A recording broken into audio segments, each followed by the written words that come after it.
Welcome. Welcome, welcome. Good afternoon and welcome to today's town hall. Hello, hello. Hi.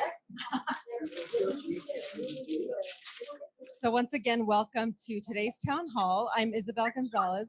I have the privilege of serving as the Chief of Staff here out of the Office of the President. So in today's second Broward UP Town Hall, you're going to walk away with some important updates and hopefully find your why, or rather connect with the work that we're doing and be inspired to get more involved. And to do this successfully, we'd really love to have your engagement and participation in this town hall. So we'll have a Q&A section at the end. So I encourage everyone who's participating in person at any of our locations to please think about an idea, an inspiration, or a question and write it down and hand it to your room host, okay? And those room hosts here at Central Campus is Elise Martinez. Please wave your hand. Great. And at South Campus, we have Professor Andrea Appa, and welcome to everyone participating from South. At North Campus, we have Garrett Lawson. Welcome to everyone participating from North. And at Cypress Creek, we have Sherman Gantz. Welcome to everyone at Cypress Creek. Now, if you're participating online, as you can do from your desktop, please simply write down your question or idea and include that in the Q&A feature of the Zoom application. Okay, so to start us off, we're on the more universal why. President Hale will share a bit more about how Broward College is really at the forefront of creating more opportunities for people to re-engage in the labor market or to maximize their potential within it. And to do that, we're going to actually play a video clip of The Fed Listens. Now, this Greg. Yes, please. I completely appreciate what Denise is saying around particularly the opportunities and the barriers that exist, particularly when you talk about post-secondary attainment. Some of the barriers are a little amorphous, right? You're talking about communities that they don't have family members who've gone to college, they don't have neighborhoods, they don't have friends that they can rely on, and don't necessarily perceive college or post-secondary attainment as an obvious next step for them in life. And in the worst case scenarios, like many of the students who are with us, they may have been told that they're not capable. All right, so we're trying to address some of those more amorphous challenges, but then there's just the reality of I can't get from one place to the next. And perhaps it's because our students are average age 27 years old, they're working, they're part-time, they have children, they have a lot of other obligations. And so one of the things that we think about doing is how do we make sure that we are actually penetrating communities and making sure we're doing the best that we can to ensure that opportunity is available to us. Most of us in this room probably have college degrees. If we have children, we've probably talked to our children at a very young age about the potential for them to achieve post-secondary education. And so we're not necessarily going to be in everyone's homes, but as a post-secondary institution, we talk about how we can own some of this challenge. And so when I became president last year, one of the things that I asked our team to do immediately was, notwithstanding the 3.3% unemployment rate, to take a look at what are the college going rates and post-secondary attainment rates, as well as the unemployment rates in every city and every zip code in Broward County. And as Denise mentioned, notwithstanding that broad-based, very healthy unemployment rate, we saw a number of zip codes with 10+% unemployment. And of course, the corollary was that they had very low post-secondary attainment rates. And if you talk to our students, you'll hear the voices of students who say, I walk 4 miles every day to get to class. Well, I love the will that that student has, but there is a reality that many folks cannot overcome that distance. And so what we've actually started to do is actually bring post-secondary education into the communities that need them most. Oftentimes we sit and wait and say if the students can get to us, then we'll take care of those. And if you can't, well, I hope you can figure it out. And one of the things that we're hoping for on a broader scale, but certainly we're doing at Broward College, is saying what of these challenges can we own? One, if we go into your community, the heart of a community where perhaps it's $24,000 a year is the average income for the family. And if we can place ourselves in the center of those communities and live there and provide post-secondary attainment, not bounce in and out, but to live in those communities so that when a student or a mother or a father is walking between their home and the bus station, they know that post-secondary opportunity is available right in their community. And so in the last year or so, we've been able to do this, and we've been able to grow some of this work as well. Now, many would think, are you going to have a new building there, particularly at a time when per capita funding for state colleges is down? No, we're not going to be able to do that. But there is the opportunity to partner. And so we've been partnering with organizations like the Boys and Girls Club and the Jack and Jill Children's Center and library systems where we can actually live in those organizations, providing classes that can be available to the parents of the kids that are typically served in those organizations. Or you look at the library system, which is typically underutilized. They have space for classrooms, they have technology, the infrastructure is there, and so we've partnered with classrooms and organizations like the Urban League, which have been great partners. And not only that, we're watching municipalities really engage. They know their constituency, they know what their numbers are, they know the pain that their citizens are going through, but most importantly, they know that if post-secondary opportunities were available, they could change the face of their communities. And so now we're partnering with municipalities, providing classes and coursework living in those communities that are embracing us. And so in the last year alone, we've been able to serve nearly 700 students by way of going through these programs. We're now getting the stories coming in where students are going through the programs.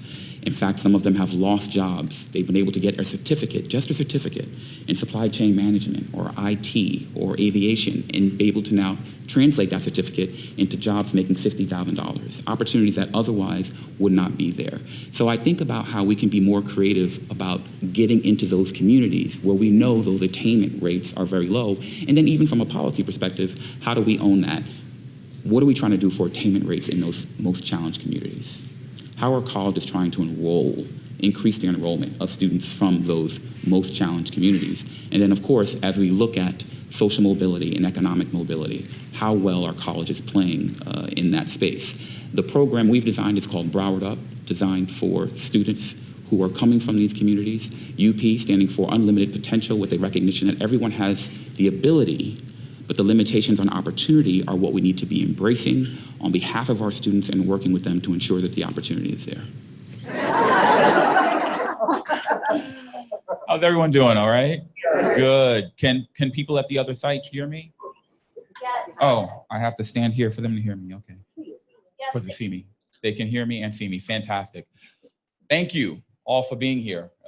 This is a really, I think, special time for us. So what Isabel was intending to show you was the Federal Reserve had reached out about the potential for us having a conversation with them around the work that we're doing to ensure employability, particularly in this tight labor market. What's really fascinating about what the Reserve is doing right now, and they just started this under Chair Powell, who was 2 seats away from me when you saw him kind of in the middle of the table. One of the things they're looking at is that we are in this incredibly tight labor market. And notwithstanding that fact, we know that there are still wages that are not going up. And we know that there are still pockets of communities that have very high unemployment rates. And obviously that's critical to the work that we're doing, which really inspired a robust discussion that we had with the Federal Reserve. And as you may or may not know, the Federal Reserve, one of their mandates is to look at inflation, and frankly, looking at growing inflation, trying to get to about 2%. But the question that they're asking, which I think is really profound, is what does that increase mean to someone who right now is struggling to buy basic needs, right? Even for us, maybe sometimes for people who are fully employed and they have healthcare and all these other things that make their lives feasible and comfortable. What happens for the Fed as they increase the inflation rates for others? So I was really pleased that they're looking at these kinds of issues and are willing to have this kind of discussion. And as you learn more about today, what we're doing with Broward UP and the results have just been fantastic. But what I really want to use this moment for is to extend, frankly, some gratitude. When we started this conversation about 18 months or so ago, and many of you know that this was part of the conversation that I was having with the board during my time seeking this position. It was an idea, it was a vision. Frankly, it was a hope that we could bring something like this to life. And without question, you don't do anything like this without having folks who are dedicated to this mission, dedicated to this ideal. And I would suggest that there are a lot of reasons that this hasn't happened in the past, right? There are a lot of reasons to say no, frankly, to what we're doing. There are a lot of folks who don't believe that everyone needs this opportunity. That's the truth, okay? There are a lot, I was actually looking at a poll, some of you may have seen this, that I think the number was in the 60 percentile of folks who think that a higher education is not necessary. But if you poll those same 60%, nearly all of them believe their kids should go to college, right? So you have this otherness to the work that we're doing. There's a lot of folks who look at the neighborhoods that we work in, and they think these people are not capable. Maybe they think that they're undeserving. Maybe they assume that if only they worked harder, that they could better themselves, as if they're not working hard and not counting pennies and trying to figure out how to live their best life. A lot of folks think there's a zero-sum game in this work, that if we do this, then we can't do something else that matters. There are a lot of folks who live in those neighborhoods who think that the economy today is the same as it was in 2009 because their lives haven't changed. They haven't attained any post-secondary attainment. They haven't been able to attain the opportunities that would otherwise change their lives. And this is why I'm so grateful, because notwithstanding all of those reasons that many others have about why we would never be in this space, we've decided that we can be in this space. We've decided that notwithstanding the challenges that these individuals have, the myths that they have about themselves, about their communities, the myths about our own limitations. And I'll never forget when we first started having this conversation, and some of you've heard me say this, and I'll say it again, people said to me, where are you gonna get the resources to start building new buildings to make this happen? So we have to find ways to be creative. We don't have the resources to build new buildings, but we have a community, we have a will, we have partners who have decided to engage in this same very courageous endeavor. So for all of you inside the organization who are doing extraordinary things, I don't know the exposure that you have to that. Dr. Corney's gonna talk a little bit about that. But there are so many organizations, individuals, philanthropists, all recognizing that this is an opportunity to make a difference in the lives of those who otherwise have not been touched by post-secondary attainment. One of the things when I'm talking to folks about the work that we're doing is I say we are the greatest ambassadors for this. Our team, my colleagues are the greatest ambassadors because they know the challenges that our community is facing, but they also, unlike the outsider necessarily, they also know the power of post-secondary education. They know the power of the work that we're doing, and some of us know those neighborhoods so well that we've lived there, or we do live there, or we come from families like that, or whatever it is. And those who have no exposure to that, I've watched you raise your hands and say, I need to learn more. I don't want to make a mistake. I think this is important. We've shown humility about the work that we're doing. We've gone into these communities, we've asked them what they need to be successful. And when you're having that conversation 18 or 19 or so months ago, you don't know where we're going to be today. And so I wanted to just express my gratitude for your willingness to engage in work that undoubtedly started with a lot of trepidation. I think it still deserves a little trepidation because we are so early. But the ambassadorship internally and externally to do something that we know is a part of who we are, that is really a part of our major function. What we're talking about is providing access that otherwise have not been there. This is about making sure that talent is exposed to opportunity, that will is exposed to opportunity, notwithstanding the fact that you may not have the time or the transportation or technology to attain what we know is a great asset for your life. We are engaging in the work to eliminate those barriers. And I'm just gonna say it again, I am grateful to have a courageous team of folks who are engaging in this work, notwithstanding the fact that, again, it's new, it's hard, but I promise you it's a difference making. I'll just tell you one quick story. I think I'm already talking longer than I was supposed to, so my apologies.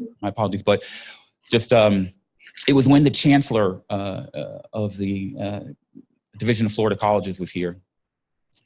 And this is, this was an interesting experience, but it's not unusual interestingly enough, for me to just be out in the community, someone that I don't know, who knows about the work that we're doing, and who's from one of the communities, our Broward UP communities, just sees me and says, oh, thank you so much for the work that you're doing. And I don't know these people personally, but they say, thank you so much for the work that we're doing. And one woman, this is when the chancellor was here, she comes up to me, she's crying, gives me a hug, and says, thank you so much for caring about our community.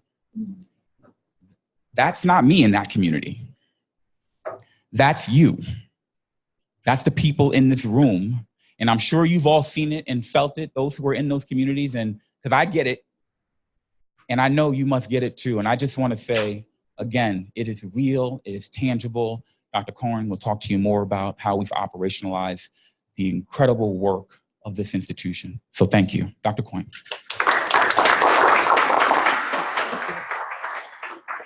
Good afternoon, everyone. Thank you, President Hale. As always, so inspirational and moving. You can see why I think that there's so many of us are so excited and energized about this work. So today, oops, I have to put the stickers on me. So these are, we're really excited to share the good news of the work that's happening here at the college and within our communities, and spreading that for all of you that may want to understand how you can connect, and hopefully enticing you to join us and see how you can be a part of the movement to disrupt the cycles of poverty in our community. These are the general areas that we want to go over. Please, please, please write down questions, seek understanding, reach out to us, ask us questions at the end of the town hall. We'll have plenty of time to do that. But if you're not satisfied, if you're still questioning and seeking understanding, reach out to me, reach out to President Hale, Isabel. Any of us will help you to understand. We'll meet one-on-one. I'll come to group meetings. Just make sure that you're doing the most that you can to understand why this work is so important and meaningful to this institution and this community at this time. It's easy in a big organization like ours to accept misinformation or to literally miss information. You just don't get it. So make sure that you're doing as much inquiry as you can, because we are here and ready with answers and want to engage you in that process. So those are some of the general areas that we're going to go over. So we want to start with the why again. I mean, many of you have heard this, but why? Why did we start and embark on this work? Last summer, as the President Hale was starting his presidency, he asked us to take a look at our community through the lens of data. And what we found is what you see here. These 6 zip codes have an unemployment rate that ranges between 8 and 15%. Yet our county unemployment stands today, I had 2.6%, but it's actually today, I just got an email, it's 2.5%. How low can it go, right? That represents nearly 19,000 people that are unemployed. But even worse is it's more than 92,000 working age people who are not participating in the labor force. They've given up. They're not looking for work anymore. When we look at our county education attainment rate for 25 to 64-year-olds with a post-high school degree, it is over 43%. Yet in these 6 zip codes, it's a mere 27%. Yet we know that jobs today, 65% of jobs today require education beyond high school. So we know, just by that fact alone, that 73% of these communities, these 6 zip codes, do not have the education required to compete for the jobs today. We're leaving so many in the margins. We have to do better. It's who we are. It's our core value. It's a part of our DNA. If we aren't taking this hard look at this information and having it chill you and say, what can we do differently? Then how are we fulfilling our mission? And honestly, I ask myself, I ask my children this as well, and students, if not us, then who? Who's going to do this work of helping engage and penetrate these communities to bring post-secondary education opportunities to people that have been left behind or have been pushed to the margins or looked away from? And if not us, then who? And if not now, then when? So one of the things we had to do next was really take a good hard look in the mirror. And it's not always easy, right? We have to look at ourselves and say, well, where are we? We looked at our brick and mortar locations, and you can see our 10 locations on the map, and we're barely touching the where we need to be to penetrate these zip codes where the people that we know that we need to serve are. So we knew that we know that we, like President Hale said, we don't have We don't have capital dollars to invest in buildings. And in the early stages, when we would go and meet with cities, they were so excited to share with us a dilapidated building that they thought we were going to come in and renovate and take over. And we were just saying, oh, that's nice. No, that's not us. That's not what we're able to do. We don't have the time. We have a sense of urgency about this work too. If we were waiting and dependent on capital investment and building new buildings, the length of time, we would be years before we would start seeing any real work or progress. So we knew that we had to act differently. And so we did what we do best. We build relationships. So we started the very first last fall with our one relationship, the very deep relationship that we already have. All these partners we have deep relationships with. We've had them for decades, I would venture to say. But we started with the Urban League, and we started offering classes under Broward College flag, under banner of Broward College at the Urban League, using their case management model, using their marketing and recruitment to get out to their community and their residents, to bring them into the Urban League location where it's trusted and they feel comfortable, and started offering continuing education courses using a grant that we had received from the state. And now, then we continue to pursue additional relationships next to the Boys and Girls Club, the Broward County Public Libraries, Jack and Jill Children's Center, all those that you see up here. But they're not business as usual with those relationships. They're much different and much more significant. So we've created a memorandum of understanding process where we sit down with those agencies and they share with us what they're willing to contribute to help have us come into their community and help them serve their residents. So they're giving us in-kind contributions for free space that we use. They use all of their communications that they have with, whether it's their clients or their residents that they're serving, and they blast out information. They invite us to their community events. So we're leveraging the work of the relationships that they have with their residents in their community to attract them to our Broward College model that's in their neighborhood. So we're really excited about that. But next, we weren't finished. We knew then that we really wanted to engage with the cities and the municipalities. In these 6 zip codes, there are 12 municipalities. So again, we knew that we had to leverage those relationships and really talk to those city and civic leaders about how we can partner together. And I mean, we have cities that are putting our classes on their water bill and pushing that out into the community so that residents are getting the information. And it's not the work that we have to do alone. It's work that we're doing together. They're giving us locations that make the most sense. They're allowing us access to their technology as where it's appropriate or meaningful. But then, so we went on to the cities, and right now we have 6 memorandums signed. You see the 2 at the bottom are pending. We're in the final stage of those. And as you'll see in our goals, we'll be in all 12. Our goal is to be in all 12 by the end of this academic year. But these aren't the only relationships that we're forging to offer a community model of higher education. President Hale right now serves as the co-chair for Prosperity Broward, which is our county, it's the Greater Fort Lauderdale Alliance is leading that movement to really be a convener of the coalition of all of the partners and agencies across our vast county that want to help and serve in this prosperity work. And he's serving as the co-chair. And they invited him to do that because of the work that we were already doing with BrowardUP and how it tied so neatly together with a larger community prosperity movement. At the same time, agencies like the Florida Chamber of Commerce Foundation is looking to us. They're seeking to partner with purpose-built communities, and they're contacting us and saying, how is it working? How are you doing? Let us come down and see what's happening in your communities and how we can leverage those different facets of different models. We didn't have a blueprint necessarily as we started, but what we're building is attracting a lot of attention for the early wins that we're having within our communities.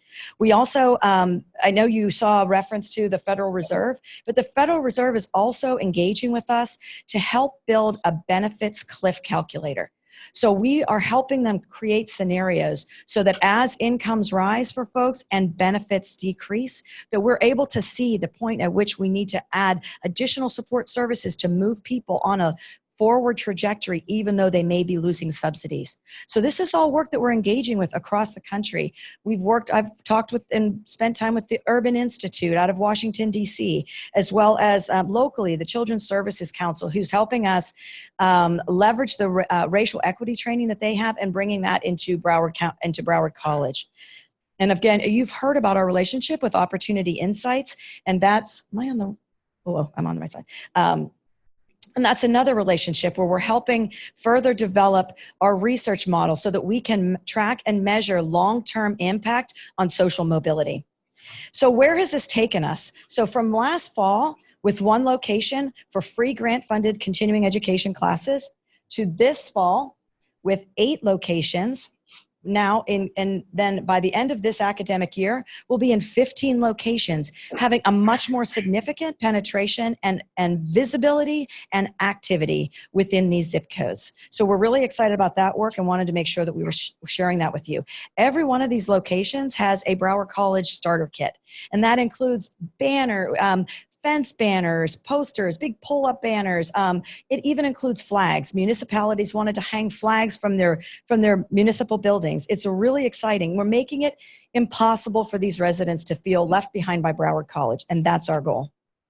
So when you look, but we do have really broad overarching goals for the Broward UP Communities work. We know from our research within our own institution that we have some 3,000 students for the past. Before we started Broward UP, we had about 3,000 students that were coming to us from these 6 zip codes. 3,000 students. We serve 63,000 students in credit and non-credit classes. So we knew that this was a real opportunity for us to change this number and increase it for where we want to be. The next goal we know is that we had to change that 27% education attainment. It's in our DNA. That's who we are. We know that education attainment is their pathway to prosperity. And so we know that we have to increase that. And then lastly, we want to holistically raise social and economic mobility. And what that means to us in measurement terms is we really want to move people from the bottom income quintile up 2 or more income quintiles. Moving folks up just 1 doesn't necessarily recession-proof people. We know that we have to be intentional about the training and opportunities that we bring to people, that they are aligned to viable, realistic economic outcomes for them. And so these are our overarching goals that we're pursuing. But I wanted to share with you where we are specifically on the goals that we set as of June 2019, and that we're tracking to measure towards those larger institutional goals that movement goals that I just shared. So the first goal you see there, we're striving to have 1,100 community members trained, and that means offered a continuing education course where they can get their appetite whet, get exposed to the processes, understand what's available to them, start thinking that and building that mindset that college is a doable thing for them. And so we're already at 87% of that with 961 residents served so far this year. We want to have 100 community members certified. Of those courses that we offer, not all of them result in industry certifications out of the gate, but we are trying to be very intentional about offering industry third-party and nationally recognized industry credential courses as well. And so we're really pushing that goal and have already 146 of the residents earning industry credentials. We want to offer 8 workshops in Broward UP locations. And I'll talk a little bit more about workshops, and I'm hoping this is an opportunity where you can apply your skill set. Many of you have. I see some of you in the room that have really already engaged with us on content for workshops. And these are ways that we know that we have to build people's competence and confidence to keep moving forward one step at a time. We're not asking people to swim the ocean on the first day. We just want them to join us in the shallow, right? Let's wade on in together and let's take baby steps so that we can keep moving forward. The next is that we want to have a 1% increase in new Broward UP residents in our credit courses. So it was that 3,000 number was both credit and non-credit. So you see here that we have 2,300 students that came to us from these zip codes in the past, and now we want to elevate that to 2,594. We're already at 89%. We know that what's happening is that we're spending a lot of time in our community outreach and engagement events where we have recruiters, we have our incredibly passionate and committed community outreach and engagement team. And Jennifer's going to talk a little bit more about them. And they're going into these communities on a regular basis. I think it's up to 20 or so events that we've been to in this past year talking about Broward College. We talk about Broward UP if they want to take classes in the communities, but we're always talking about Broward College, always pushing the education is right here and available to them. We want to, I already mentioned, get to 12 city memorandums of understanding and 10 new agency partners. Next, we want to engage 250 Broward College employees. You all are making that very easy. It's been an amazing response of your enthusiasm, and it's been so inspirational to me, and we all appreciate it so much. No one wants to do this alone, and we cannot. We need all of us engaged to make this a truly impactful work. So we want to have 4 community PR events, which we've already done. We continue to see more on the horizon for that. We want to engage employers to build the pipeline for Broward UP Communities. It's not enough for us to just say, take this class. We want there to be a job at the end of that class. We have some early successes of residents that have taken Broward UP certifications and have increased their wages or landed a new job. But we want employers to join the party too. They can come with us and say, if employers are looking for work, for employees in a 2.5% unemployment community, they're not looking in the right place because they're having a harder time finding the workforce that they're looking for. Work with us. We know where there's ready and able people that we can help build a training bridge for. So we're looking to work with employers. We have several on deck that really want to work with us to, what I say, take job orders. I want them to say they need 10 people and here's the skills and abilities that they need them to have. And then we'll work to identify those folks and get them into those jobs through training. Next, we want to make sure that there's adequate professional development opportunities for all of us to continue to learn and grow in this space, and then to increase prior learning assessment for Broward UP residents, because we know that in our work as the community outreach and engagement team has been out in the communities, there's a lot of folks that are out in the community that have had some experience and exposure to Broward College. They've just, for whatever reason, stopped out, not had the ability or the capability to keep moving forward for a number of reasons. So we're reconnecting them, and we're also looking to leverage the ability to accelerate people based on their experiences and their competencies. And so we're excited about that work that's also partnering with the retention team. So how are we funding this? I think that's something that it isn't a secret. We have been really intentional about making sure that we're leveraging the relationships that we have, the partnerships, and we are going after fast and furious, lots of grants and lots of philanthropy to help support this work, because we know that 2 things. We know that we don't have the capital investment, Broward College itself. We know the financial circumstances with the state and the tuition capping, and there's a lot of different things that we hear all the time as we're going through our day-to-day work. So we knew that we had to find a more creative and alternative solution to just think that we were going to back this on the back of the college's funds. And it's not done that way. So what we've had to do is really look outside and really leverage those community assets and relationships. So to date, here are the grant funding and philanthropic support that we've received to support still being able to maintain these free courses out in our community.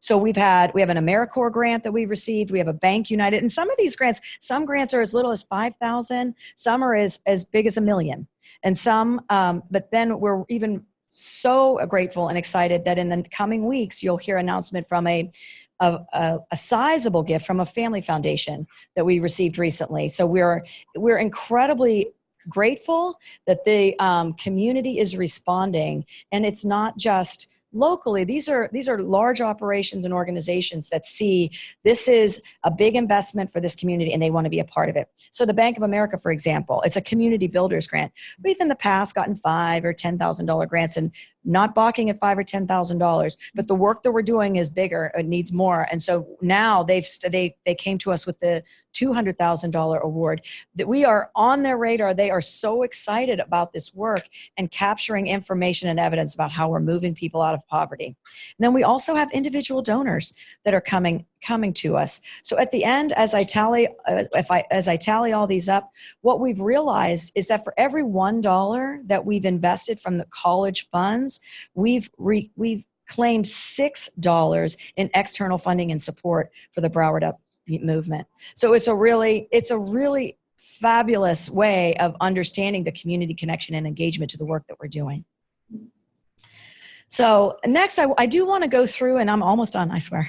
I want to talk a little bit about the model and how we're and I've mentioned it several times, the continuing education courses. So these are non-credit courses that we're offering out in our community. We will at some point in time want to offer college credit courses, say, in a technical certificate, but that's not right now. We're still discovering, we're still perfecting the model, we're still engaging with our residents to see how it's going to work, how they receive, and how they want to engage with us. So we're starting with non-credit, which in and of itself is really a disruption in higher education. You know, I talked about we're not asking people to swim the ocean, but sometimes if you go to somebody and say, I know what you need. You need an associate's degree. You need a bachelor's degree. We can get you there. It's like asking them to swim the ocean. We have to dissect this and make it in smaller pieces, more tangible, realistic, bite-sized pieces that people can digest, feel confident, gain success, and move forward in their one step after another. It's just one step. And so we know that these are labor market, high demand areas. These are all these were funded through the governor's job growth grant. That was a requirement that we had to have all this labor market alignment for these certifications that we were offering. That's how we were paying for them initially. And now that we've gotten more funding from the Bank of America, for example, I'll use that as an example. It's loosened the ground from out from under us about what we're able to offer. So now we're able to branch into more areas like business and guest services, customer service. We're really excited with the new announcement that will be coming, that we'll be able to offer some online, we're going to do it online facilitated health science continuing education certification courses. We're very excited about what that's going to mean to our residents in our community to start having access to the ability to have an entry-level position in healthcare. And what a great opportunity is that. So these are quick wins. They help upskill and build confidence. And ultimately what we intend to do, and I think we'll get to this at the end, I'm jumping ahead, is really work, think about all of our technical certificates that ladder up into associate and science degrees that ladder up into a bachelor's degree. If we can build companion continuing education courses with an articulation path into those technical certificates, what a smooth and seamless way for us to reach people in their communities in a trusted, confident, and comfortable environment for them, and then bring them along through our own method of kind of, it's not dissecting, it's dissecting that associate's degree or that bachelor's degree and making it easier for them to digest. So these are the workshops that we have planned right now. These were, we've been working on them during the fall. They'll mostly be offered this spring as a startup. So look at these topics and see if any of them interest you. We love to have our Broward College colleagues delivering these workshops, working out in the community. If you see these topics and you think you have other ideas of what would really resonate with the work that we're doing, please come and talk to us. We'd love to hear your ideas. We need you. We need you. We are not doing this alone. So as I pass on to Jennifer as our project manager for the Broward UP Commission, I want to tell you something though. As we engaged with Broward UP, and we started, and there's been many of you that have been right there from the start with us. We've been so moved by the enthusiasm and the excitement and encouragement that we've received from the community. But I don't think anything has moved me as much as the level of commitment and passion that I've seen inside this institution. You could go about your day job. You could go about doing your day job and just say, I work in higher ed. I have a good job at Broward College. It's a Broward College family. But that's not what many of you did. When we had that first town hall last November, we had hundreds of people raise their hand and say, I want in. Pick me. I need to be a part of this. I want to help with Broward UP. You have given me back so much hope about what we can do as an organization this size, this mammoth, with this much passion and commitment behind it. So thank each and every one of you that have participated. If you haven't found a place to feel your passion and connection to this movement, please reach out to us. There's plenty of opportunities. We need all of you. And right now, I'd like to bring up Jennifer St. Louis, our Broward UP project manager.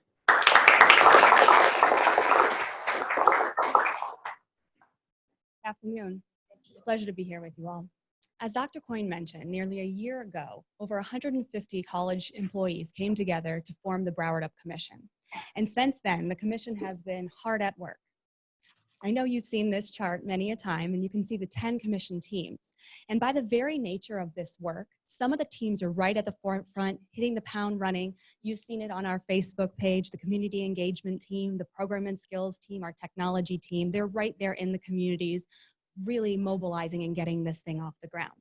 Other teams, they're in the stage where they're strategizing, they're researching, they're preparing and laying the groundwork for the larger projects to begin. And as Dr. Coyne mentioned, with the funding that we're receiving, we're able to start mobilizing more and more teams to really continue the work that we're doing through Broward UP.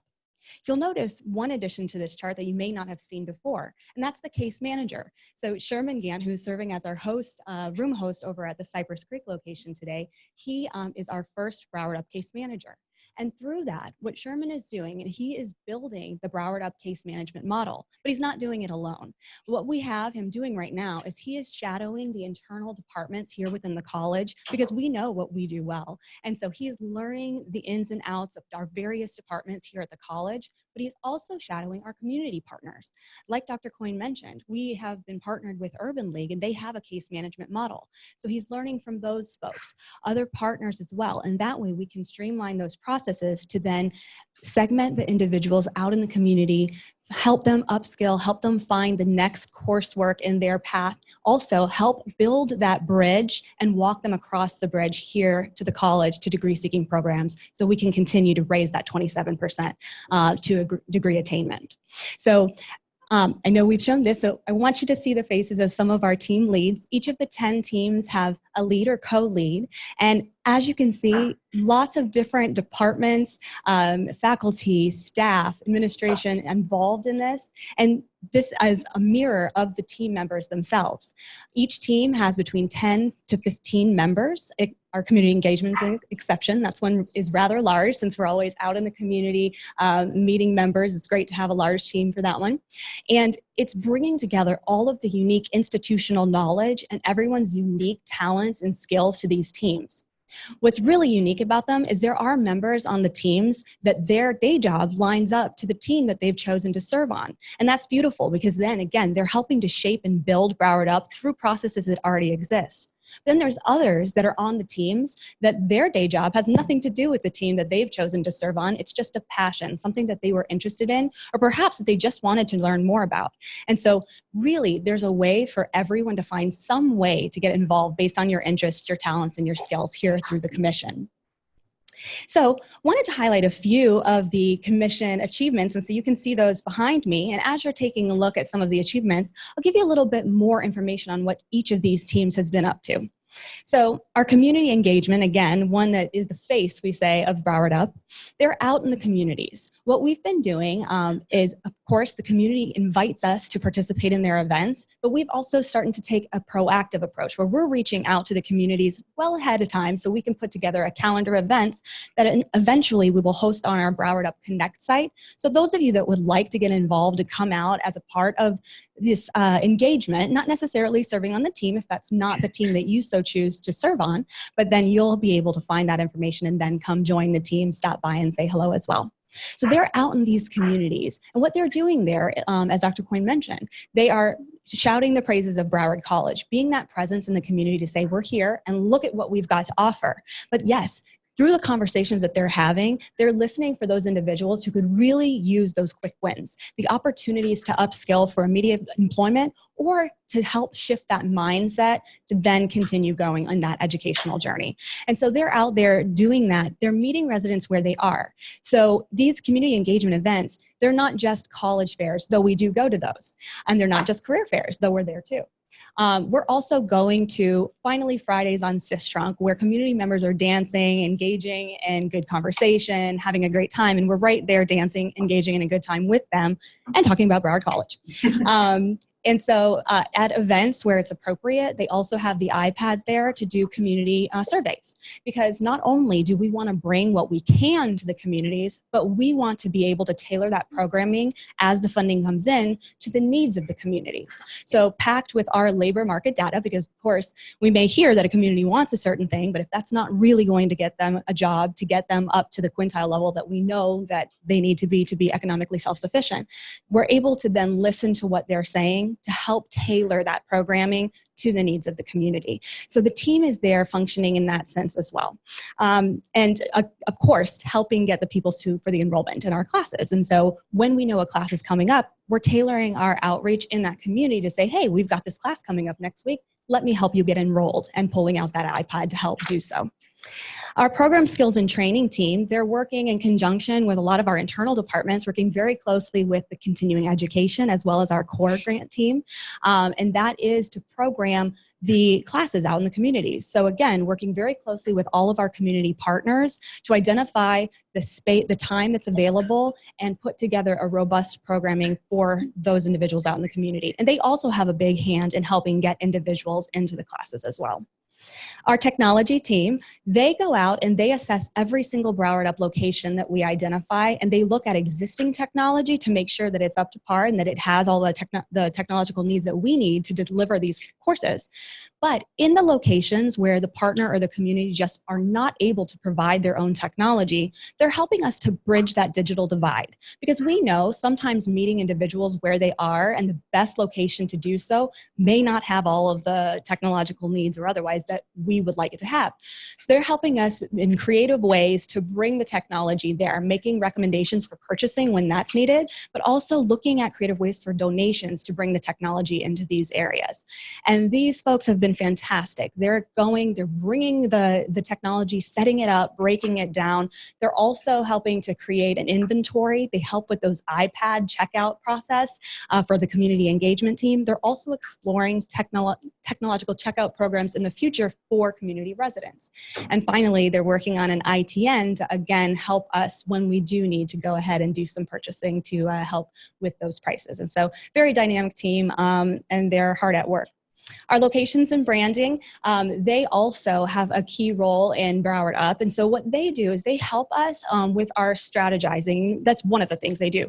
So as we are looking at messaging to bring, like the shared governance this morning, we don't want to fall into the groupthink where a few folks are making the decisions and thinking that they know what's best. So bringing the idea to the locations and branding team to then have them review and help us shape that messaging.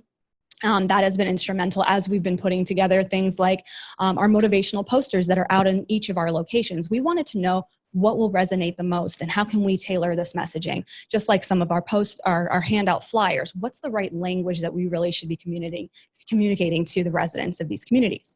Now, on the other side of the locations and branding team, what they're also helping us do is that physical deployment of these marketing kits that Dr. Coyne mentioned. So lots and lots of marketing materials have to get out to each of our various partner locations. And so this team has been instrumental in helping to bring those out and set them up in the communities as well. Our resource and development team, they, of course, as you can see, are helping bring in the funding. But that's not the only thing that they're doing. They're also looking at existing resources in the community to continue to leverage what exists. And there's a really neat thing, and this is how it's so organic, and some of the functions of the teams come up based on the interest and the passion of the members of those teams. We have a faculty member who is very interested in helping with the stewardship of the funding and the in-kind donations that come into Broward for Broward UP and for Broward College. And so again, she was able to share that this is something that she'd like to do, and we're able to kind of mold that role for her as a part of that team. Our social support services team, they have been working internally, again, with lots of college departments, speaking with our SOS department and working with lots of academic departments just to kind of assess the needs as well as the Get Real program of our students. And so the first thing that our social support services team has been focusing on is food insecurity. And so our team has worked really hard and solidified a partnership with Nourishing Lives Incorporated, which is a nonprofit organization that specifically addresses food insecurity. And I'm so pleased to share that through this partnership that they were able to solidify, we're getting bi-weekly donations of 50, what they're calling snack and packs. And the snack and packs are bags that are filled with between 8 and 10 food items where the students could go right over to a cafeteria here, eat the food. Maybe they're not hungry at this moment, but they can bring it home later in the event that they need that later. So now what we're doing here on each of the main campuses, the deliveries go to Central, and then they're being dispersed out to the other main campuses through the team as well as through the internal department here. And individuals then can go ahead and pick those up. And right now it's organic, it's word of mouth. So there's the communication department, enrollment services, various functions have these. And so they can spread the word to their colleagues. When a student is in need, then they can go ahead and access these packs. So that's what that's doing here internally. But what we're doing through the case management is we're going to be building a model of how we can then get these dispersed out at the partner locations as well. And just something I thought was really unique is they're so conscientious, this Nourishing Lives, there's even vegan options. So if you find a student who does have dietary restrictions or just a lifestyle choice of that nature, they can tailor the snack and packs for those students. And so that's something that the request can be made. Our service learning. So service learning right now, organically, there have been 2 faculty members who've created ongoing service learning projects. And they're really great examples because one is an example of in the classroom. So they are capacity building. They're not going out into the community, but rather creating projects that then can get handed off to the teams, the commission teams, to continue the work. The other service learning opportunity is right there out in the community. So it's bringing together various pathways, departments within the college to then go out into the community and do the work right there in those communities. And so there's lots of different ways through service learning. Our co-leads in our team for service learning, we just had a meeting and there's some really exciting things on the horizon, looking at faculty, but not just keeping it to faculty, looking at how student services can get involved with the pathways, looking at how various departments can have a unique role. So be on the lookout. There will be some fantastic things coming up for service learning in the upcoming year. And then I have a little blurb about our professional development. We've had a lot of staff engagement and faculty engagement through our service learning, and we'll have more opportunities of that. Back to the team. Business development. Business development, their function is twofold. So one, they're looking at the small and micro businesses because of course they want to help those businesses grow and help those individuals in those businesses upskill to have them generate more revenue for their businesses. But right now, the primary function that they're focusing on is looking for those employer pipelines. So some great candidates for the businesses to nourish that partnership. So they have identified a list of 12,000 registered businesses in our zip codes. That's a lot of registered businesses. So what they were able to do is through the Greater Fort Lauderdale Alliance, they could refine that list to a little over 8,000.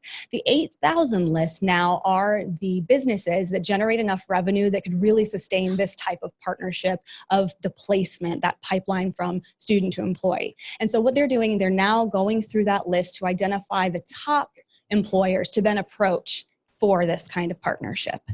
Our financial services team, they are looking to see how we can overcome barriers for our students. So students that we're seeing out in the Broward UP communities, some of them have been here before, but they stopped out. Some of them are so close to a degree, but they have a debt. And the debt might only be $100 or so. But that's preventing them from coming back and finish the final 3 credits to their degree. So they're troubleshooting different ways that we can address that, as well as how we can administer other wraparound services to students in need. They're also helping with our financial literacy workshop that we will have presented in conjunction with one of our other partners, a bank, Bank of America.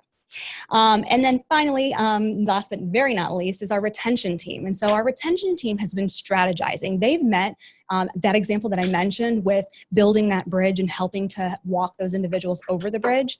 They've been doing some strategizing, putting together some best practices of what that case management model and how that case management model can help do that and retain our students. And so now that we have our first case manager, they're going to be able to hit the ground running and really start deploying all of these strategies out in the community and then bridging that gap over here on campus. So thank you very much for listening to all of that detail on all of the commission teams. I do want to share a little bit about the communication. And so I will say, pardon our proverbial dust on some of these sites because we are updating, we are giving some of the sites a facelift with the information as it's currently evolving and constantly evolving. But we do have the Broward UP website. So this site that's that's here, if you go there, it's our student-facing landing page now. So when you go, you can read a little bit about Broward Up, the work. You can also go to upcoming courses. You'll be able to see a rolling list of courses and where they're taking place. So if you're just interested to know what's going on, or if you have interested students or community members that you come into contact with, you can go ahead and see what's coming up in various areas throughout the county, and then you can help those individuals enroll. There's a Enroll Now link that will take them to an area where they can go ahead and put their information in. There's also a resources page where we pulled all of the various on-campus resources right there into one page. So again, if you're troubleshooting something, a student needs some kind of support, that page has what we have internally all on one landing page. There is the community partners site. There's a link that'll take it off to that, which again, we will be updating shortly.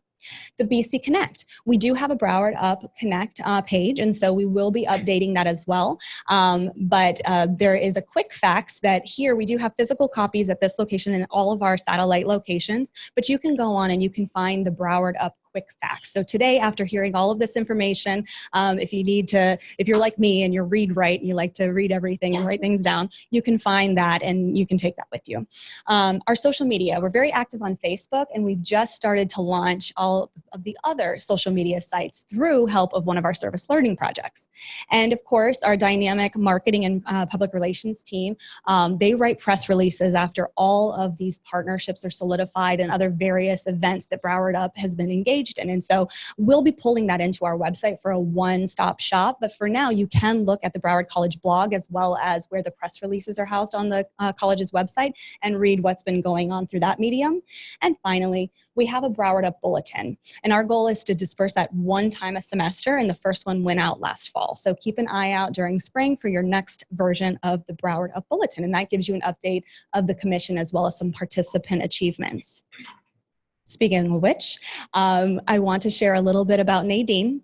Nadine moved to Broward County from abroad, and she came with her family and decided, well, I need to upskill so I can seek employment. So she did. She went to the Urban League and she attended a 5-week supply chain management course. At the end, she passed her industry certification exam with flying colors, we hear, and she was able to solidify an employment with True Green, and she has now, she's now in the workforce. And so that's another one of our success stories where we can see, okay, this is making a difference. Being out in the community, being accessible, it's doing the work that we're setting out to do. And so we're very thrilled to have this, and we'll continue to collect these stories to share with you.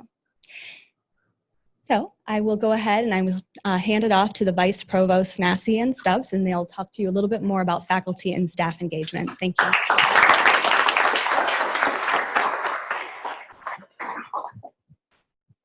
Wow. Thank you, Jennifer, Dr. Coyne, President Hale. It's amazing to see that how deeply Broward UP has already taken hold, and some of the concrete progress that we've made, some of the data that we've seen in this college-wide investment in access. Vice Provost Stubbs and I are here now to talk about, with all that was just said and that amazing stuff that's going on, what's next? What's the next level look like for us in academic affairs and student services? You know, how can we deepen this level of engagement with this mission? And Jennifer mentioned, you know, this really has been an amazing 48 hours for me. Although I haven't had much sleep, I've been to some great meetings, amazing discussion on shared governance downtown on North Campus earlier today. I've been to a couple pathway meetings this week, and shared governance is about shared responsibility. And I see Broward UP as an extension of that, right? It's our responsibility we have to our community. I like what Dr. Coyne said about a mirror. And I think as we think about the next level, you know, I like to think about an accountability mirror. This is no longer from the academic side and student services side, something that Dr. Coyne and her team are doing, right, Broward UP. We need, the next level means really infusing Broward UP into the academic experience and student service experience at the college. It's a tremendous honor for me to be here representing faculty, our associate deans, our academic deans. You know, we're proud that we consider ourselves, if you will, the lifeblood, the heart of the institution in terms of teaching and learning. And Now, what can we do to extend that, Broward up into that experience? So the question is how? And our faculty can answer that by what's happening. And Jennifer alluded to this, but I want to provide some specifics. It's already happening. So our colleagues can give us some guideposts on what's going on already from an academic standpoint. And of course, Vice Provost Stubbs will talk about it from a student services standpoint with Broward Up. So if you bear with me, just some particular example. And as Jennifer said, you can integrate it into curriculum, into the actual experience in the class, but also you can participate in a variety of those. So what's happening now in terms of faculty participation? And this is, of course, an incomplete list. Business Pathway, Professor Natalie Buto has integrated the service learning project we had into her Bachelor of Applied Science Supervision and Management class. Education Pathway, I just left their meeting. Professor Eileen Santiago is taking students who are going to be future teachers, teaching reading, and developed an annual comic book fest around literacy and engage them in the Broward UP communities. Dr. Amoy Reed, our Associate Dean in the communication area here on Central Campus, is building in a service learning opportunity to our SLS courses. Professor Janaea Judge Haymans for communication has facilitated and developed workshops, communication, mindset for Broward UP. So these are things that are curricular that our faculty are doing. But then we have someone like Kathleen Montesarchio, Professor of Mathematics. She's attended community engagement events and helped implement surveys and enrollment data. Dr. Balzora, our Dean for Social Behavioral and Health Sciences, is working with our Geographic and Information Systems program in the faculty and working with providing that skill set in the Broward UP communities. Professor Amy Loshak teaches math, but is working with the BC Foundation and stewarding them through the Broward UP experience. Our English professor, Lucas Harriman, is developing PD around Broward UP. So you don't necessarily have to do it within what you're doing in the classroom, but we want our adjunct and full-time faculty to think about engaging, and that includes myself, of course, as well. I have to give a shout out to Dr. Paul Moore and his business pathway has been an avid champion for Broward UP. As I mentioned, I just left Dr. Molina's pathway. They're engaging Broward UP. We saw the picture of our faculty senate president. No one is as busy as Andrea Appa is, Dr. Appa is, and she is working in Broward UP. And I see Dr. Michelle Jackson, our assessment, she's also involved in the retention, and there are many more. So we've made great strides, but we need to take it to the next level as a whole in academic affairs and student services, and really infusing into the stuff we do all the time, right? It's not just out there, how do we bring it in? And now, Janice, you will talk about, yes. About student services, yeah. Good afternoon. In listening to Dr. Coyne, what comes to mind is an African proverb, it takes a village. That's what really came to mind. And so what I thought of is that as a community college and the only one in our community, it's really our moral imperative to really go into these communities, not just, advertise and hope they come to us, but go into these communities and physically meet with them, work with them, and meet them where they are. So they understand the opportunities that are available here at Broward and how to achieve economic independence as well as personal growth. And so that's what came to mind as I was sitting here. And so as Dr. Nassi mentioned, there are folks in academic affairs who are already doing this work. There are also folks in student services who are already doing this work. For the community engagement team, all of our recruiters have joined that team. And I have to say a shout out to Tron Lippett, who's in the room. He's our assistant director for recruiting. He's been very involved with this team, as well as Antonio Ellison, who I don't see here, but I'm sure is there somewhere, who's gone to every event. Let me change the slide.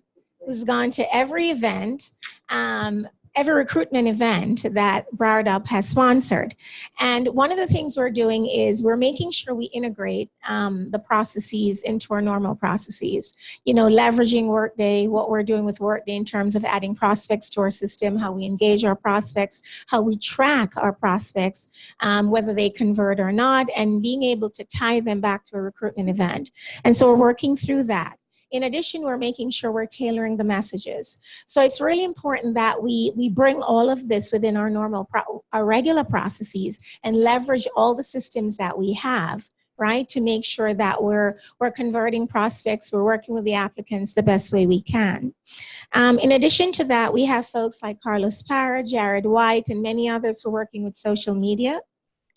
Sorry. Change the slide. Oh my goodness. Okay. And who are helping. And of course, our TRIO mobile unit. We have a TRIO mobile unit that operation is led by Giovanni Alexandre. And she's working with a team of folks who actually drive the mobile unit into the various parts of our community. And they actually provide, their role really is to provide access to post-secondary education within Broward County. So they promote all access, including our technical centers and FAU and Nova Southeastern and all the various colleges. But they promote post-secondary education attainment. And so through the mobile unit, folks can actually apply for college as well as complete their financial aid application and learn about the enrollment process. And so the mobile unit has been very active at all of the community engagement events for Broward UP, so that as students understand, our prospects, our community members understand what Broward has to offer, or what's even available in the community at large, that they're able to apply for admission as well as for financial aid. And so that's been going on. And then as part of the Social Support Services Commission, Jennifer has already mentioned the partnership with Nourishing Lives Incorporated, and admissions is involved with that, our enrollment team is involved with that, communication department and academic affairs is involved with that. And so that's something we expect to continue to grow in terms of how we even deliver food to some of the members of the Broward UP communities. And so now we get to the part that this idea that how do we bring this to the next level, and that's where we're going. And did you want to do this? Sure. A checklist, right? Review the Broward UP quick facts. Do we understand what Broward UP is and what it is not? Misinformation, right? It's our job to say, no, this is how Broward UP, that the 6-to-1 ratio that Dr. Coyne brought up, that's important, right? In terms of the funding. Look at the Broward UP website for upcoming programming so we know what's going on. Attend Broward UP professional development opportunities. I can see AVP Philia there in the audience. We have PDDA coming up. We should encourage ourselves, of course, but our teams to make sure we're equipped with that. Join a commission. If you haven't done so already, reach out and get engaged with those folks. And of course, always at the college communication. It's our job to kind of get out, take responsibility and share what's going on with our college. That's how we will get to the next level. And you want to talk about workshops? Yeah, workshops. When I think about and saw the workshops that were being, that Dr. Coyne mentioned, some of the workshops that I thought about was growth mindset, grit, how to build resilience. I think those are important workshops for all of our students and certainly for the folks within these communities, how to be successful in college. Sometimes folks think they don't have the wherewithal to be successful, and sometimes we just have to break that down and to make sure they see that this is all possible. So I think those are some of the workshops that we can do. The recruitment team knows how to do some of these workshops. A lot of student service folks know how to do these kinds of things. And so what I'm asking you and appealing to all of us, and including myself, is that we get involved in developing these workshops, being able to deliver them and to facilitate them, and for us to really understand that, you know, as the only community college in this county, that we really have to get out there and do what we need to do to make sure folks see what the options are that are available to them. Because the more of us that succeed, the better off we all are as a community. And so that's a really important piece. Then there's course instruction. Sure. And so obviously with workshops and all these opportunities, we need, right? We need those credentials. We need those experienced instructors. So you heard Dr. Coyne talking about that mirroring continuing ed. We need experts in that area. So we are a family, and this is part of our family mission. And so you have anything to add? That's our call to action. There's Jazz Under the Stars tonight, and it's going to be in our the Lauderhill neighborhood.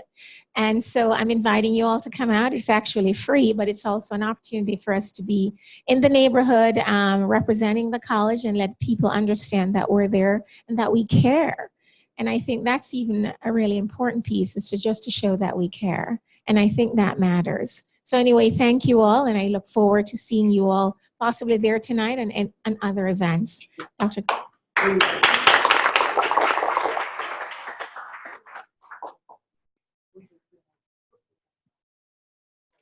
Thank you, Vice Provost Nassi and Stubbs. We have, let me just check. One more. Do you want to go? Okay. So we're at 2:14, so let's go ahead and get to the conversation. Again, this is, I'm not sure why that's popping up. Can we get some help on that? Oh. We've prepared. So thank you. We had a lot of conversation, a lot of information really shared, really about the global why, as President Hale shared, and the interests really locally, and I might say it's gaining national interest in what we're doing as a higher ed institution in leading in this work. You heard a lot about how we're doing this, what's the operationalization of BrowardUP, who's involved and why. So that's a lot of information. We'd love to have more questions to really engage in your information development and your, again, inspiration. So again, this is a time for everyone here at Central Campus and our locations and online to ask a question, share an inspiration, maybe an aha moment, clarify any understandings or misunderstandings, as Dr. Coyne mentioned. So I'm gonna open it up for a Q&A. Does anyone have a question here at Central Campus?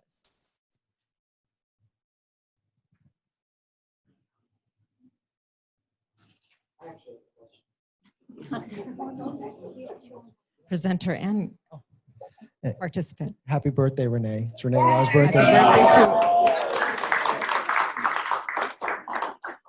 I'm wondering about the partnerships and where Broward County Public Schools come from. I just have worked with them closely in the past, and it seems like an obvious alliance with them and what their role will be.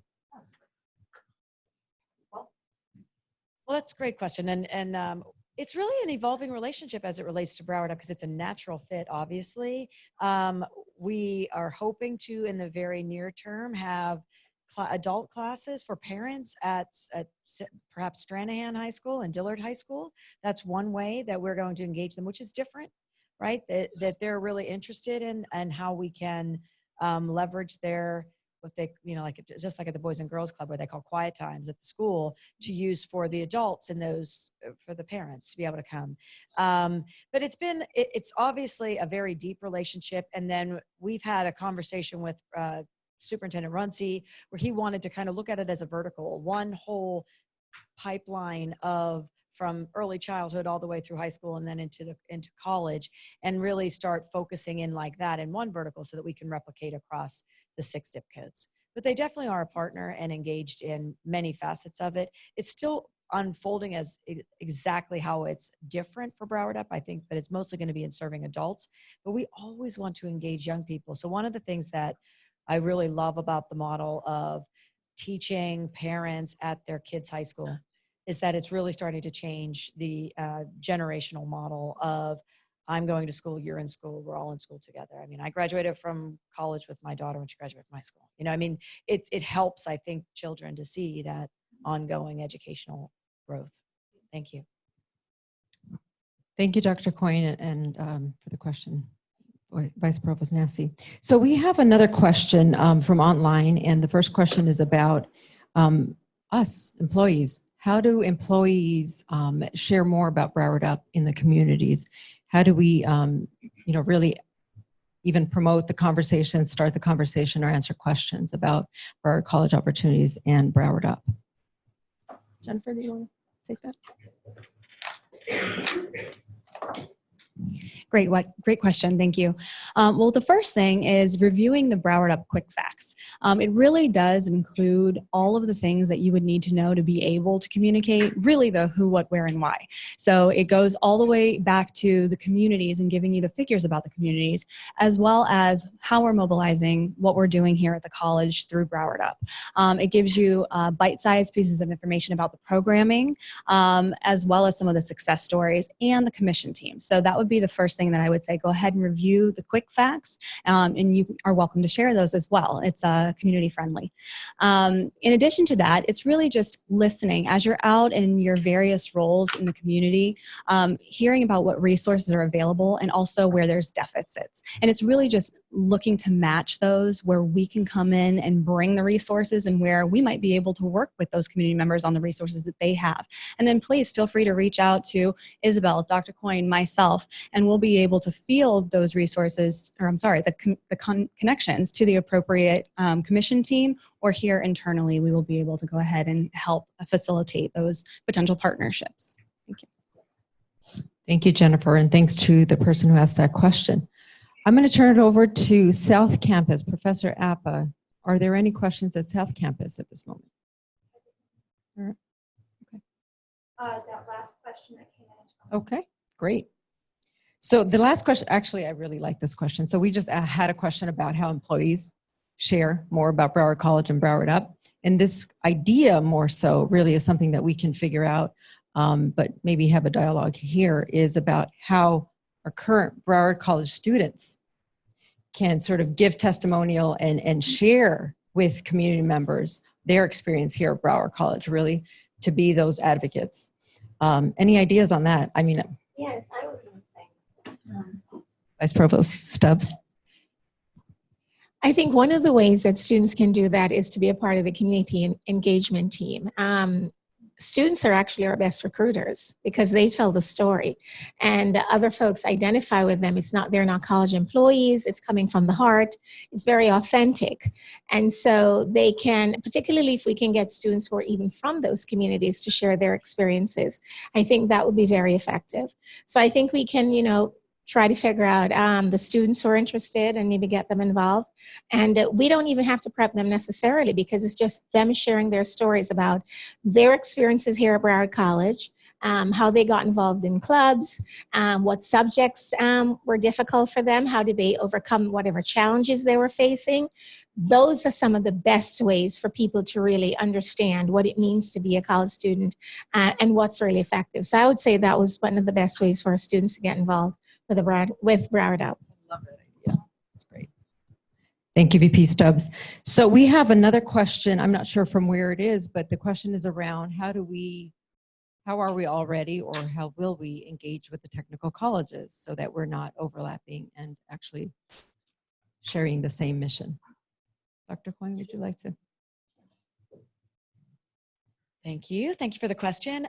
So yes, the technical colleges are really great partners and really important part of the education ecosystem here in Broward. We have really been deliberate in the last year or so more in building articulation agreements from all of the post-secondary adult vocational certificates that are earned by the technical colleges to roll into credit programs here at the college. So that's one way that I think that we can really expand people's access by working with the technical colleges to bridge that gap of if that's where the resident wants to study is to be in the trades or in any of the other programs that the technical colleges have, because we can then keep them on that education pipeline through the articulation agreements. And that heavy lift has already been done. The other area that I think is another real opportunity for us, and it's with the school district as well. It's the adult and community centers, where we know from the education attainment data that there's a large percentage of these neighborhoods where folks don't yet have their high school diploma or GED. And so that's an opportunity for us to kind of co-lead with the tech colleges and the adult and the Broward County Public Schools adult ed centers to help folks get their GED, transition into either a technical certificate with us or a technical certification with the technical colleges. So I guess the way I look at it is that there are so many people that we need to serve, that we need as many education partners in the ecosystem as possible, that we are all in this together and making sure that people are getting funneled to the right access point for them. Thank you. Great. Thank you, Dr. Coyne. We have a question from Cypress Creek, and this is really about the goals and sort of where we were headed with those goals that Dr. Coyne shared earlier. Someone at Cypress Creek asked about how are we tracking that there is actual social mobility and employment gains or education attainment gains from those zip codes. I don't know if you want to add to that, but I can start with just sharing. We are really looking at how many students currently are with us from those zip codes, and we know we serve 63,000 students. That's great, but if only 3,000 students are currently with us representing those zip codes, there's a gap. They're underrepresented, right? So we're tracking over time where our students are from and seeing if the additional outreach that we engage in through BrowardUP really is moving the needle just on seeing the sheer numbers. And we're also going to be tracking for those who do engage with us through BrowardUP, making sure that we track their trajectory along and see how far we move their trajectory in education attainment. So tracking the individuals who we are able to engage through BrowardUP, that's one way, but also the overall number of residents and students who come to us from the zip codes and really seeing if we can move that number up from 3,000. Anything else I should add to that? So one of the things that we're very excited about is the engagement with Dr. Raj Chetty out of Harvard University and his work on social mobility, social and economic mobility. And so we've signed into a data share agreement with Harvard University under Raj Chetty, and are really being able to analyze our students' economic mobility when they start with us and as they move through their education attainment, and seeing how we're moving people. I mean, we can do it. We're actually, because it's de-identified data, we're able to share all of our student data in that way and work with them in their data agreement that they have to find the economic mobility of a person as they've earned their degree. And so the work that he's doing with us is a little different than his historical work or notable work, because we're asking it to be him to be a little bit more flexible and in how his original research model was devised. So we're really excited about that. We've begun the work with him, but it is a long process. It's not something that we're going to be able to say we have the evidence of that right away. We are, as Isabel stated, we are being very deliberate and intentional about tracking Broward UP residents that take courses with us, whether it's a workshop, or whether it's an industry certification class. We've created a Broward UP designator that's in our system so that we can, when they come into Broward College, if they took a class at a community opportunity, we will have an UP designator on them that will follow with them, and we'll see how they move through our educational path. And so the economic and social mobility is tricky. I mean, it is difficult. It is deep, rich research work. We are engaging some other researchers. Our own Dr. George McKeah has a very deep background in research in this work, and he's working on some other conversations with the Federal Reserve Bank on social return on investment. And that's how people move within their social structure, not just economically. And so there's some really interesting work. If you have an interest or an aptitude and appetite for this work, we need you. We would love to have you join us. And so there's opportunities here as well. We're not done. Thank you, Dr. Coyne. I believe we have a question in this room. Renee? Hi, Isabel. I think one of the things that we've seen over the last year and a half, because of his willingness to be vulnerable in President Hale telling his story, I know there's one of the things we talked about as many of us telling our story to share, because I can look around this room and see graduates, many graduates here. So are we still considering the my why, like our why and our story, and having videos and little vignettes? Because I know, I'm pretty sure it was President Hale who said it before, that it's hard for students sitting on the other side of us to understand that we also had a journey. We also had hurdles that we had to overcome, but so that there is that relatability. So are we still considering like little videos and my whys and my stories? I want to say the simple answer is yes. I don't have details on, sort of when we're going to roll that out unless anyone here does. But we will be doing that. This is really something, the My Why theme is really helping us connect to each other and helping students connect to us and vice versa, right? We have some quotes that, if you've seen on the standing screensavers, capturing quotes from students. So that will continue. But I think that the great idea here that you're sharing as part of this town hall is how do you connect that back out? And with the previous question of having students also share what their experience and how their experience here has already transformed their life and their trajectory, and sharing that back out with community members. Anything to add on the My Why question? So it's more of an idea that I think we need to sort of follow up and integrate with something we wanted to do here internally already. I mean, I love it. I do think that it adds a richness and a personalization to everything. And so when we first started the Broward UP Commission, if any of the team leads are here in the room, if you remember that we all wrote down our 2-minute vulnerable My Why story, and we went around the room and we took some time as we were learning to work with each other and to see how we would all interconnect, and did have My Why experiences. And it really does, to your point, Julia, make it so much more enriching and meaningful to people. I love the idea of vignettes, and we now are evolving our communication platforms with our social media. There'll be great places for us to use those and connect. So great. Thank you for bringing that up. Thank you, Dr. Coyne. We did have a question from Cypress Creek as well. Just a simple logistic question on the trainings that we mentioned, the workshops. Is there a cost at this point? There is no cost. What we're trying to do is really, again, lessen the barriers. So if it's transportation, we're more in your community. If it's financial and you're going to pause and not take that first step because there is a cost or a fee associated, we're trying to really make that first step as easy and as digestible as possible. So at this point, we are not charging residents for courses and trainings and workshops.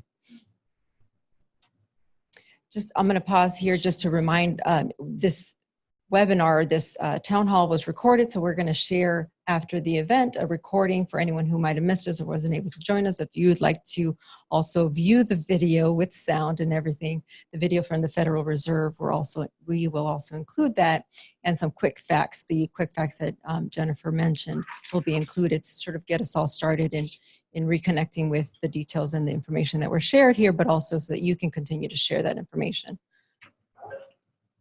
Any questions in this room at Central? We have a question out here.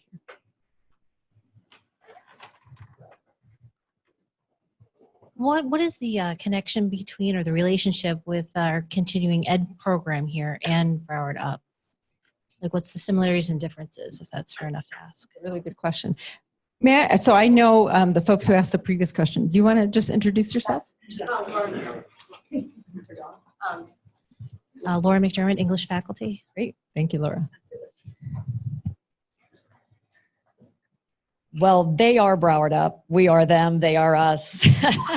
We are all together. Our Associate Vice President for Continuing Workforce Education, Diane Peart, is in the room here with us. Our Health Sciences Continuing Education Associate Vice President is here too. And so we're definitely leveraging the deep knowledge and experience that we have with our continuing education departments, and working with the grants to be able to devise the programming that some of which they had in inventory, and some that we have to create new. Some of the health sciences that we talked about, Dr. Donna Marole has identified for us, found some continuing education online programming that comes with facilitators, that there's a facilitation and a work-based experience as a part of that.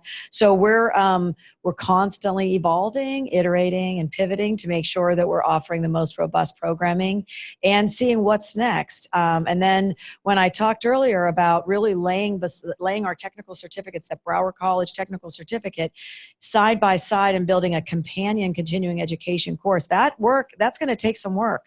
I'm going to need some faculty. I'm going to need faculty engagement to that. I would love to have expertise and people that want to partner with us on that, so that we can really map those competencies from our credit work into a non-credit course, and then back into credit as we see how it bundles up together.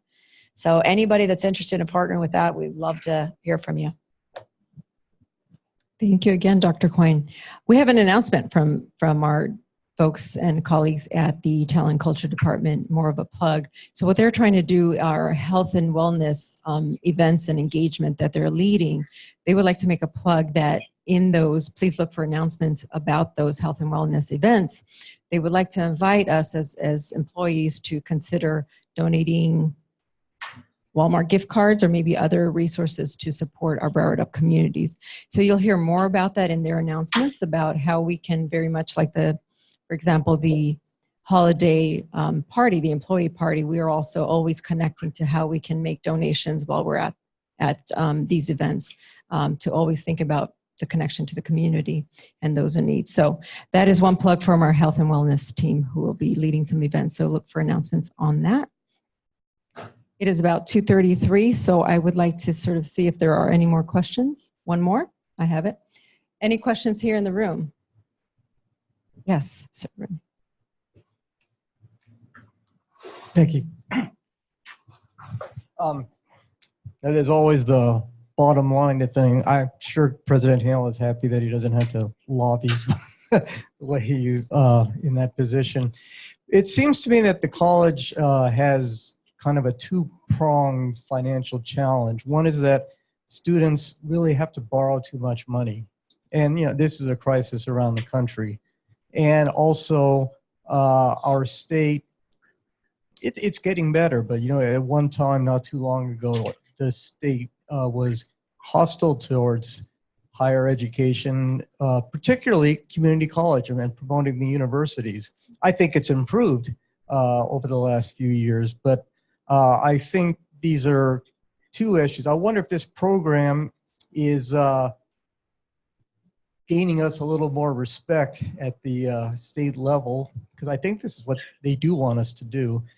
And I also, though, wonder how we can get students from low-income families and without having to saddle them with so much debt. Thank you for that question. President Hale, would you like to address that?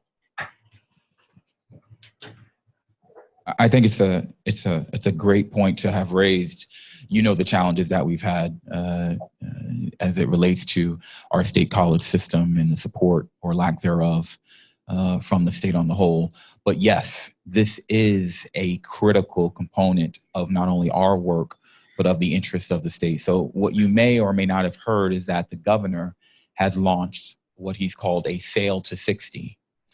He too recognizes the significant gap between the current educational attainment rate in our state and the needs of the workforce. Right now, as a state, we're looking at about a 41% attainment rate. We know that there's at least 65% of all jobs require some form of post-secondary attainment. So he recognized that gap exists, as well as a whole set of other factors that come with the need to address that gap. So we have personally had a chance to share this work with the Lieutenant Governor, with the First Lady. We have been now asked by the State Florida Chamber, which plays a material role in Tallahassee, to make this presentation at a very large convening as a best practice. So this is indeed getting a lot of positive attention from the state. And of course, we've talked about some other third parties as well that have paid a significant interest in this. So we are excited about that. Of course, at the end of the day, we are also, and we have received that some of that startup funding did come from the state to support the work that we're doing as well. And we'll continue to nourish that until, well, for the foreseeable future, frankly, because we know that that workforce need is going to be something that we have to address. And here's the reality about that 60 or 65, wherever we need to get to, is that you're not going to get there by going into communities that already have very low unemployment rates. Right? One of the things that we talk about oftentimes with our business leadership and industry leaders is it is great that you're telling us that you have this much need from a staffing perspective. What is not great is where you are looking to fill that need, because we know that there are 10+% unemployment rates in certain communities. So they are getting that understanding too. In fact, it's been very interesting to hear how folks who are outside of this institution are thinking about this in ways that I'm not, and maybe some of us are not as well. I'll tell you, one time I I made a presentation on Broward UP, and there was a gentleman in the audience who I hadn't spoken to in probably a few years. He emails me after the presentation on Broward UP, and he is a material supporter of an early learning facility in one of our zip codes. So he says, I really had never heard of what you're doing. It was a great presentation. And I don't know if this fits, but I'm partnered with this early learning center, and I would like to pay, and this one in one of your zip codes, I would like to pay for every child who goes through that early learning facility for their college education. I want to prime them now and their families now for that opportunity. Does that fit with what you're doing? That fits. So I don't know if Nancy's on, but Nancy's working on that now. Something that I had not thought of. No one came to me about it. So as you think about the stories that you tell about this, listen, right? People will hear it, and they may not be thinking about this identical model, but they get the importance of investing in these communities and the people who need it, right? And by the way, one other thing to be conscious of is that we're not done tomorrow. We're not done a year from now. That donor is telling everybody this is a long-term endeavor. I want to change the model of how children and their families think about these opportunities. He knows that if he can remove the barrier from a 4-year-old and that 4-year-old's parents, that he changes every conversation for that parent about what's possible, and every conversation that that child has about what's possible. So just be conscious of listening to those opportunities to make a difference through this work that we might otherwise not be hearing. Thank you, President Hale. So we have another question. I hope this is really about somebody thinking about how they can continue to support on a workshop or actually instruction. The question is about, have we been hearing through the Broward UP community activities and engagement, have we been hearing about an interest in music engineering or cosmetology or other personal businesses? Or so that makes me think about entrepreneurship and other workshops that we can hold around that. So how, if people have interest in those types of careers in cosmetology and music engineering or other personal businesses, how can Broward UP help? Jennifer, would you like to take that question? Thank you. Yes, absolutely. So it's kind of twofold. One, through the BCEX entrepreneurship experience, we will be offering their workshops out in the communities as well. As I shared before, the 12,000 registered businesses in these communities, many of them are those small businesses. And so wanting to know and being cognizant that many individuals are already working in that capacity to help them gain the knowledge and the skills to grow their businesses. And so the entrepreneurship workshops will absolutely be the hands-on information to help people get started and give them the tangible skills to do the work. But a big focus that's very important to the BCEX team is that mindset shift. And so that's going to also be built into the curriculum. So we're really excited about that. And then on the other side, the business development team, that is going to be part of their focus as well, is going in, identifying these small businesses and helping them grow to get the skills and then also to grow their revenue. Of course, where it fits with degree programs that we do offer at the college, and that's going to be part of the case management model to identify the individuals who could really benefit from the continued education here through our technical certificates and degree seeking programs. So lots of opportunities there. And I'm not sure if I answered the first part of that question. Yes, absolutely. We're hearing interest in those areas. Thank you. Thank you, Jennifer. We have no other questions. So with that, I would like to conclude our town hall on Broward UP. And I love that we have a few minutes left here, because I really think that as you're engaged here at Central Campus and the other sites, use this time to connect with each other, have dialogue about what you just heard as you head out, and please have a wonderful and safe weekend. Thank you.